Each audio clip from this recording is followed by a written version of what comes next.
Duha ka tawo nga adunay gipangita nga bililon kayong butang o grabe kayong reaksyon sa usa o kauban sadyang nakaplagan niya ang hinungdan sa maong butang nga ilang gipangita. Guys, welcome sa itong mga storya og susiya kung unsa ang mga panghitabo sulod nining maong istorya. Alang sa mga baguhan, nag-upload kita mga storya o gitawag nato sambingay sa Kristohanon nga daghang mga moral lesson sa kinabuhi. Guys, nato palagpason pa inaani ang dagan sa mga istorya. Kining usa ka kwartahan, guys.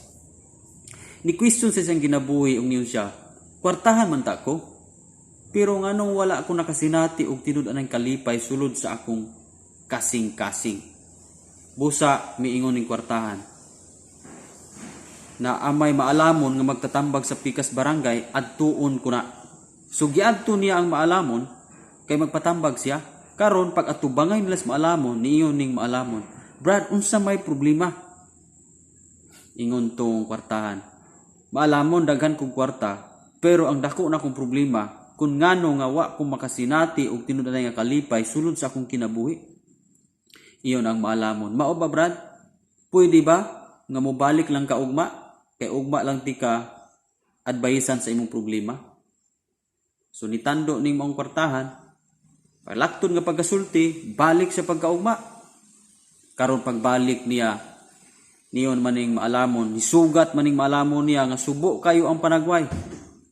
Di na siyak ning mao nga kwartahan, nung niingon, maalamon, murag na may problema, nganong subo man kayong panagway.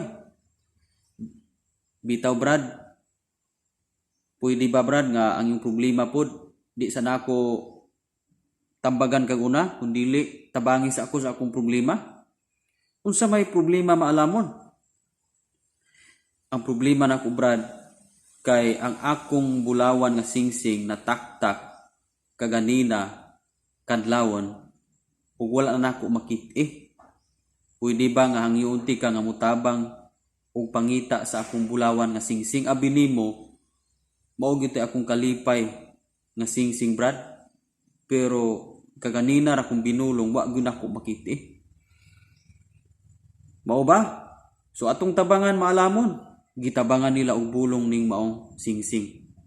Ug nagbulong sila didto sa grabing mga sagbot sa kasagbutan. Sa pila na ka oras ang milabay, mitingog ning kwartahan ug mingon nga, maalamon murag kaganina ra man ta nagabulong dinis may kasagbutan.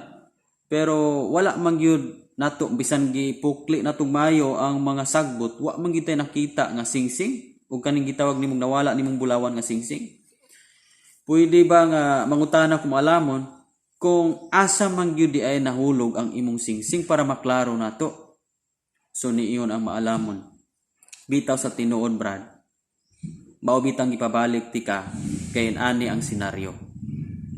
Kaning imong problema mao ning gihimo nako ning maong illustration para masabtan nimo kung unsa gyud ang sulbad sa imong problema. So nasyak ning maong kwartahan. Taysa wala man kamutubag sa akong pangutana maalamon. Asa man giday tinuod nahulog ang imong singsing? So ningon ning maalamon. Bitaw ang tinuod, Brad, wala dinhi mahulog sa may kasagbutan ang akong singsing. Nahulog dito sa akong panimalay. Taysa maalamon, kung dito nahulog ang imong singsing sa imong panimalay, pero nganong naman ta dinhi nagbulong ining kasagbutan? Sigurado ba nga makita nato dinhi nga tuwa ra man didto nataktak ang imong singsing? Ang maalamon mitubag sa tinuod, dili gyud nato makaplagan dinhi ang akong singsing kay diri man ta nagbulong. Kung dito pa ta nagbulong sa akong panimalay, makaplagan nato. Apan kay dinhi man ta, dili gyud nato makaplagan. So inani usab ang akong ikatambag sa imuha. Ang imong problema gingnan niya ang mangkwartahan. Ang imong problema kay daghan kag kwarta pero wala ka nakatagamtam og tinuod nga kalipay. Nganuman kay nagtuo ka nga makaplagan nimo diya sa kadagsapi ang maong kalipay. Pero ang tinuod nimo maalamon. Pero ang tinuod dili nimo makaplagan diha. Kundi makaplagan nimo sa panimalay sa Ginoo o sa presensya sa Ginoo ang tinud-anay nga kalipay. So guys, din lang takutob sa atuang istorya. Now, kining istorya disclaimer taning mga istorya ug mao ni kasagaran ang senaryo karon sa mga Kristohanon. Nga adunay mga tawo karon panahona nga gipangita nila ang kalipay diha sa mga material nga mga butang o diha sa kalibutanon nga mga butang. Apan bisan og naangkon nila ang kadaghang mga butang ug daghang bahandi, wala gyapon nila sinati ang tinuod nga kalipay sulod sa ilang kinabuhi. Guys, ang tinuod nga kalipay wala diha sa kasagbutan. Wala diha nawala ang kalipay sa kasagbutan. Ang singsing nga sambingay mao na ang atuang kalipay. Ang kalipay anaas panimalay og naa sa presensya sa Ginoo. Usahay magbulong tas kalipay diha sa kalibutan, outside the will of God, outside sa pagtulon-an sa Ginoo. Kung didto ta mubulong outside sa Pangginoo, dili guni makaplagan ang tinuod nga kalipay. Pero kung pangitaon nimo ang kalipay diha sa Ginoo, makaplagan yun nimo ang tinuod nga kalipay. Daghan kay mga tawo sa kalibutan karon nga wala makakaplag sa tinuod nga kalipay. Ang ilahang gipangita kalipay gyud. Nagtuo sila nga ang kalipay makaplagan diha pinaagi sa pagbuhat sa mga bisyo ug kahilayan, pinaagi sa pagudyaka, pinaagi sa paglipay-lipay, pinaagi sa pagbaton og daghan nga kabtangan ug bahandi. Yes, of course, makalipay ang mga maong mga butang atong gisgutan, pero dili na siya eternal nga kalipay, guys. O kana nagpasabot na nga taphaw lamang ng kalipay nga ikatampo diha. O nagpasabot usab nga dili kana mao ang tinud nga kalipay, kay gitawag ra na og mga temporaryo nga happiness. Okay? Nasabtan ba nato? Nganuman kay ang tinuod nga happiness anaa sa will ni Lord.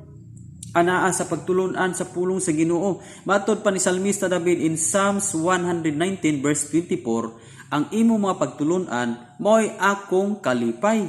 Sila ang akong mga magtatambag. Si Salmista David, guys, miingon o miklaro anang maong bersikulo nga ang mga pagtulon-an sa pulong sa Ginoo mao iyang kalipay. Okay? Sa atong kinabuhi, kanunay tang nagapangita sa kalipay. Pero guys, kung tinud anay ka nga nangita sa kalipay, dili nimo makaplagan ang kalipay diya sa kalibutanon o diya sa mga butang, mga bahandi ni kalibutana. Asa makaplagi ang tinud nga kalipay? Naa sa pagtulon-an sa pulong sa Ginoo. Naa sa will ni Lord, naa sa presensya sa Ginoo ang tinud anay nga kalipay. So guys, ayaw palagpasi imong oras. Tagaig panahon ang Ginoo, tagaig panahon ang presensya sa Ginoo, kay diha nimo kaplagan ang tinud anay nga kalipay. Kanang kalipay nga ikatampos kalibutanon kana sa mga bahandi, no, sa mga kabtangan, taphaw lang na ang kalipay. Pero dili ta dapat diya mubulong sa tinud anay nga kalipay. Kay bisan unsa ka kwartahan sumala sa atong istorya, bisan unsa ka kwartahan, pero kung wala kay tinud anay kalipay sulod sa kasing-kasing, wala ara gyapon ang tanan. Kay ang tinuod nga kalipay dili makaplagan sa kalibutan, makaplagan lamang diha sa langit no natong amahan. So guys, di na lang takuto bupuli nga nakatag kitang mga lessons sa kinabuhi. O kung daghan kang nakatunan, paki-comment lang sa atong comment section. O kung doon na po kayo mga storya, paki-type lang sa atong comment section para magama na itong video ang mga storya. So guys, kung bago pa kaningat channel, ayaw kalimut sa pag-subscribe sa ato ang channel para updated ka sa daghan natong mga video about sa mga storyang Bisaya nga daghang mga moral lessons sa kinabuhi. So guys, pwede po kamo tanawin nga video, daghan po kang makutlo nining mga storya. And kita-kita ta guys sa next video. Glory to God, iyang tanang dungog o kahimayaan. God bless.